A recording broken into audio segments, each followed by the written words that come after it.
Brought to you by NBC bearing, भारताची पहिली bearing उत्पादक। आज केजमध्ये ओबीसी आंदोलक लक्ष्मण हाके यांच्या उपस्थितीमध्ये ओबीसींचा मोर्चा आणि सभा पार पडलेली आहे। माझ्यासोबत लक्ष्मण हाके सर आहेत। काय सांगाल सर, आज तुम्ही केजमध्ये सभा घेतली आणि पुन्हा बीडमध्येच आज दुसरी देखील सभा घेताय?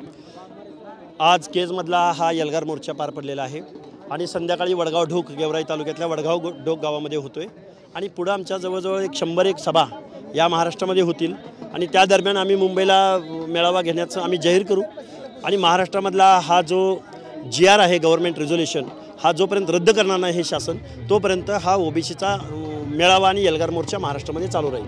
बीडमध्ये कधी सभा होणार आहे, कधीपर्यंत हे जाहीर केलं जाईल? बीडमध्ये आम्ही सगळेजण मंडळी एकत्रित बसू, आमच्या सगळ्या संघटनांच्या पदाधिकाऱ्यांना वेगवेगळ्या जातींच्या संघटना प्रमुखांना एकत्रित घेऊन बीडमध्ये एक तारीख सर्वानुमते एक तारीख फायनल केली जाईल आणि त्या दिवशी मोठा मोर्चा पहिल्यांदा बीडमध्ये काढू।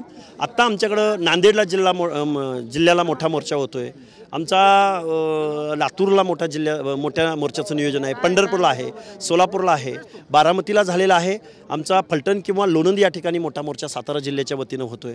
त्यामुळे आमचे हे खूप मोठे मोर्चे आहेत।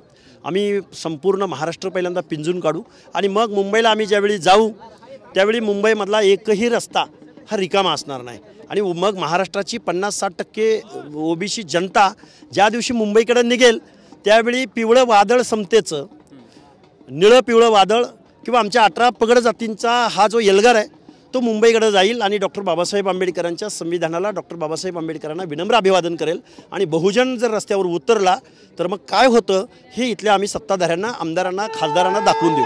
तुम्ही आता राजकारण्यांना इशारा देताय, दुसऱ्या बाजूला तुम्ही आता म्हणालात की राजकारणात उतरायचं आहे। येणाऱ्या स्थानिक स्वराज्य संस्थेच्या निवडणुका आहेत, त्या अनुषंगाने काय तयारी आहे? आम्ही आता पेरणी करतोय, जमीन वापसा आलेला आहे। वापसा यासाठी आला आहे की तुम्ही आमचं जे शोषण केलं आहे आम्ही खूप दिवस झाला आम्ही हे सहन केलं आहे। आता आम्ही आमचं प्रतिनिधित्व आमच्या या आरक्षणावर जर आमचं आमदार खासदार बोलणार नसतील तर आम्ही त्याला जाब विचारणार ना आणि मग जर हे पीकच कामाचं नसेल तर आम्ही दुसरं पीक लावू। जरांगे पाटलांवरती आक्षेपार्ह विधान केलं गेलं आणि यामुळे हिंगोलीमध्ये आता वाद पेटलाय 2 मध्ये। कुणी काय वादग्रस्त झालं? एक वादग्रस्त पोस्ट केली आणि त्यावरून गुन्हा देखील दाखल झालाय। मराठा ओबीसी 2 गटात वाद निर्माण झाला। बघा, जरांगेच्या पिलावळीनं आमच्या बाबतीत काय काय केलंय महाराष्ट्रानं बघितलं ना। त्यामुळे एखादा ओबीसी बांधव जर काय बोलला असेल थोडंसं सहन करा ना।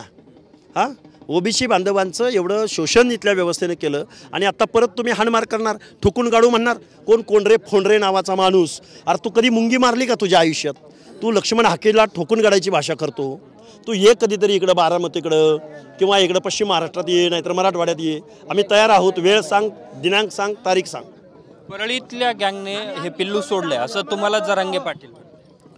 मग जरांगेला शरद पवारांनी सोडले असं म्हटलं तर काय होईल? शरद पवार, अजित पवारांच्या आमदार खासदारांनी जरांगेला त्याचं आंदोलन वाढवलं असं म्हटलं तर काय होईल?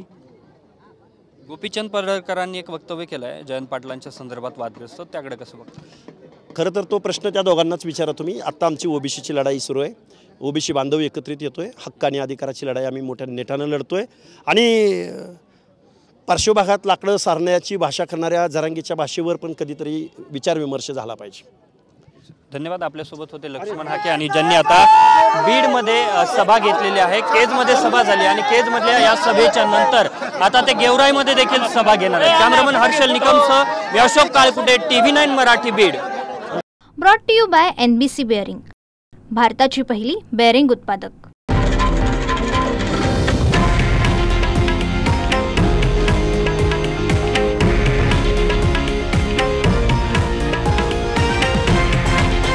हे आहे देशातील नंबर 1 न्यूज नेटवर्क आणि आपण पाहत आहात TV9 मराठी, एकमेव।